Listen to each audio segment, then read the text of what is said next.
My name is Clay. I'm 27 years old, and what I'm going to tell you is something I never thought I'd share with anyone, but it changed my whole life, so there you go. It was Grandma Ruth's 90th birthday, the kind of milestone that brings all the branches of a family tree together in one piece, whether she likes it or not. My mother had rented a private dining room, chandeliers, tablecloths white, quite the spectacle, the whole show. About 40 people were present, and aunts, uncles, cousins I hadn't seen since middle school. Everyone was dressed, everyone was smiling for the photos. On the surface, it looked like a nice reunion of family, but families are experts on looks. I drove 3 hours to be there. I took 2 days off, which was difficult because I was already behind on the rent, and my manager wasn't really thrilled with the timing. But it was Grandma's 90th birthday. We don't miss that. She was the only person in my family who always made me feel like I belonged somewhere. So I came. I ironed my green dress, I did my hair, I arrived. At first, the dinner went well past. We served wine, we told stories. At sea, blew out the candles of a cake that had too many to count. She looked radiant, honestly, the eyes piercing, a hearty laugh, the same way she always looked at me, as if she could see through my feelings. I caught her eye from across the table a few times, and she smiled at me in this specific way, the way that meant she knew something I didn't yet know. Then my mother got up. She tapped her glass and announced that she had a special surprise. In honor of Grandma's 90th birthday, she decided it was a good time to share her family jewelry, pieces that had been passed down for decades. I didn't even know that most of them existed. Mom said she thought carefully about who should receive what. She first turned to my sister. The sister received the Grandma's diamond ring, the one I had seen her wear throughout my childhood, on her right hand, and said. The sister gasped, pressed her hand to her chest, tears in her eyes. Everyone applauded. Then my brother received the gold pocket watch, which had belonged to our great-grandfather. My brother held it as if it were sacred, and honestly, she was. More applause, more heat in the room. I stood up. I told myself to be kind, no matter what. My mother turned to me. She smiled, and it wasn't a warm smile.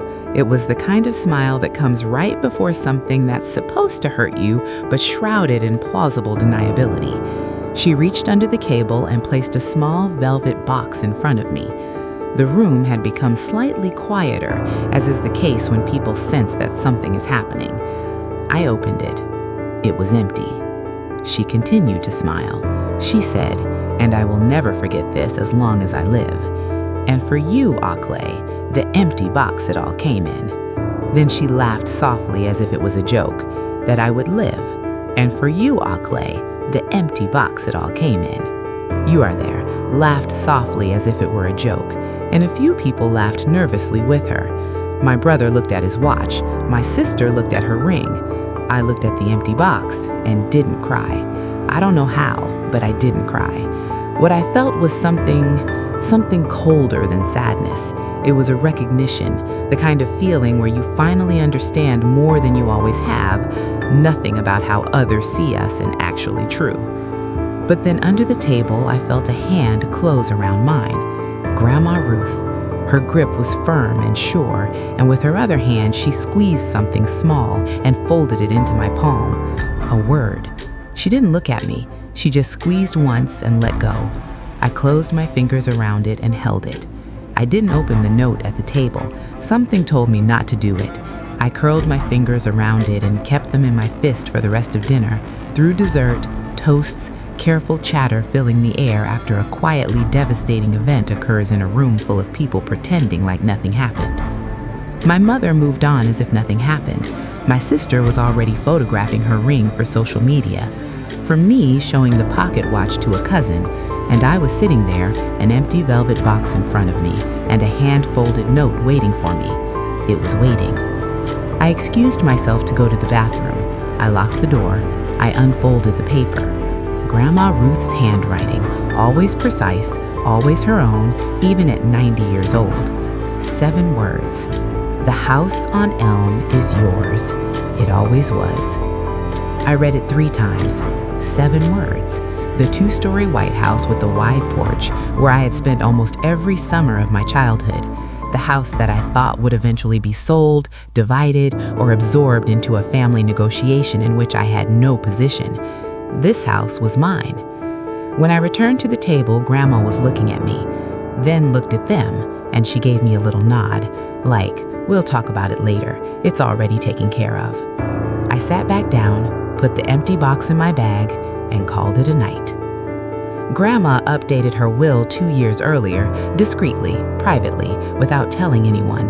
The M Street house and a savings account I didn't know existed had been completely assigned to me. The lawyer explained to me that Grandma had made this decision based on a letter I wrote to her when I was 19, a letter in which I told her, during one of the most difficult years of my life, that her house was the only place I had felt at home. She had kept this letter. She had made a legal decision based on it. She never told me. She just waited for the right moment and then put a folded note in my hand under a white tablecloth. My mother found out within a week. The phone call was long and loud, and I let him finish before saying anything. What I said was calm. I told him the empty box turned out to be quite full. Then I hung up. I'm not going to tell you that I'm not still digesting parts of this.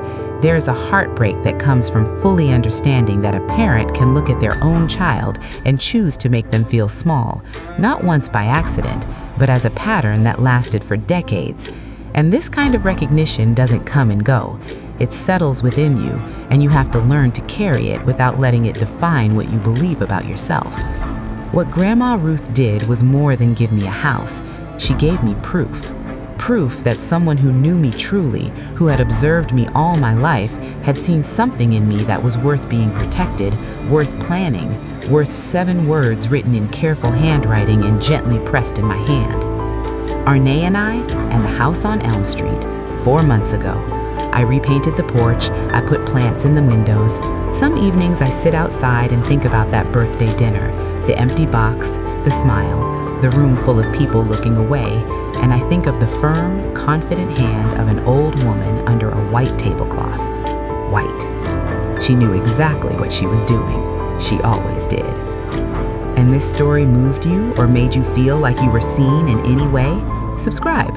Other true stories are coming, and every one of them is worth listening to.